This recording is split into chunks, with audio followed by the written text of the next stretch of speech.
আসন্ন ত্রয়োদশ জাতীয় সংসদ নির্বাচনকে সামনে রেখে শরীয়তপুর ২ আসনে বিএনপির মনোনীত প্রার্থী আলহাজ শফিকুর রহমান কিরণকে ধানের শীষ প্রতীকে বিজয়ী করার লক্ষ্যে গণমিছিল অনুষ্ঠিত হয়েছে।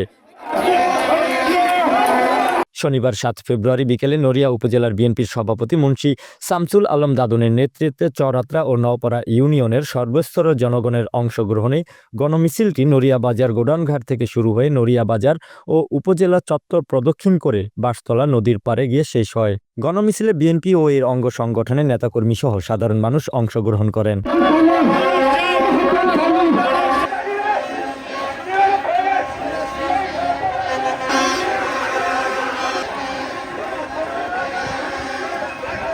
এই সময় উপস্থিত ছিলেন বিএনপি নেতা এহসানুল হক সেতু, নড়িয়া উপজেলা বিএনপির সাধারণ সম্পাদক ফরিদ আহমেদ রয়েল মাঝি, চরআত্রা ইউনিয়ন বিএনপির সভাপতি মুন্সি সারোয়ার আলম, নওপাড়া ইউনিয়ন বিএনপির সভাপতি ফজলুল হাসান বাদল, ঘড়িসার ইউনিয়ন বিএনপির সভাপতি হরমুজ মুন্সি, চরআত্রা ইউনিয়ন ছাত্রদলের সভাপতি সাইফুল গনি সিয়াম সহ বিএনপি ও অঙ্গ সহযোগী সংগঠনের নেতাকর্মীরা উপস্থিত ছিলেন। গণমিছিল চলাকালে নেতাকর্মীরা ধানের শীষ প্রতীকে ভোট দেওয়ার আহ্বান জানান। এই সময় বক্তারা বলেন, দেশের গণতন্ত্র পুনরুদ্ধার ও জনগণের ভোটাধিকার ফিরিয়ে আনতে বিএনপির প্রার্থীকে বিজয়ী করা অত্যন্ত জরুরি। বক্তারা আরও বলেন, শফিকুর রহমান কিরণ একজন পরিচ্ছন্ন ও ত্যাগী নেতা। তাকে সংসদ সদস্য হিসেবে নির্বাচিত করা হলে তিনি এলাকার উন্নয়ন ও মানুষের অধিকার প্রতিষ্ঠায় কাজ করবেন।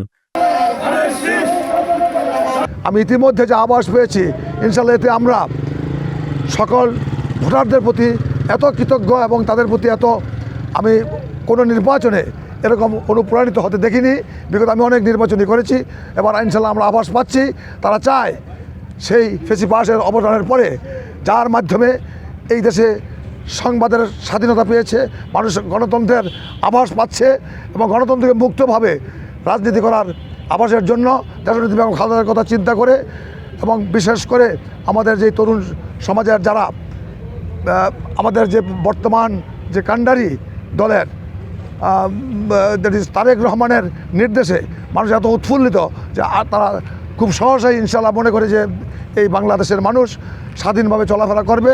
এবং আমরা আশাবাদী, শুধু এই আশাবাদী এতটুকুই নয়, আমরা মনে করি আমাদের বিরোধী প্রার্থী যারা দাঁড়িয়েছেন তারা আমাদের ধারে কাছেও আসতে পারবে না, এটা লোক ব্যক্ত করে এবং আমরা 75% উপরে ভোট পেয়েই আমরা বিজয় অর্জন করব, এই আশাবাদ আমি ব্যক্ত করছি। গণমিছিলটি উপজেলার বিভিন্ন সড়ক, নড়িয়া বাজার, উপজেলা চত্বর প্রদক্ষিণ করে বাঁশতলা নদীর পাড়ে গিয়ে সংক্ষিপ্ত সমাবেশের মাধ্যমে শেষ হয়।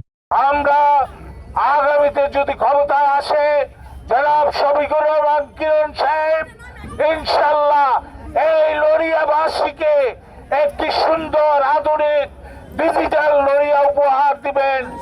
আপনারা তার হাতকে শক্তিশালী করেন এবং সকলকে ধানের শীষে ভোট দেওয়ার জন্য নিশ্চিত করতে হবে।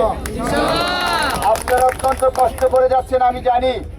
আমাদের সভাপতি সাহেব আপনাদের এলাকায় সবসময় আপনাদেরকে সময় দিচ্ছে। আগামী 5 বছর আমরা নিশ্চিন্তে নির্ঘুম থাকবো এবং আগামী 5 বছর নড়িয়াকে উন্নয়নের শিখরে নিয়ে যাবো ইনশাআল্লাহ।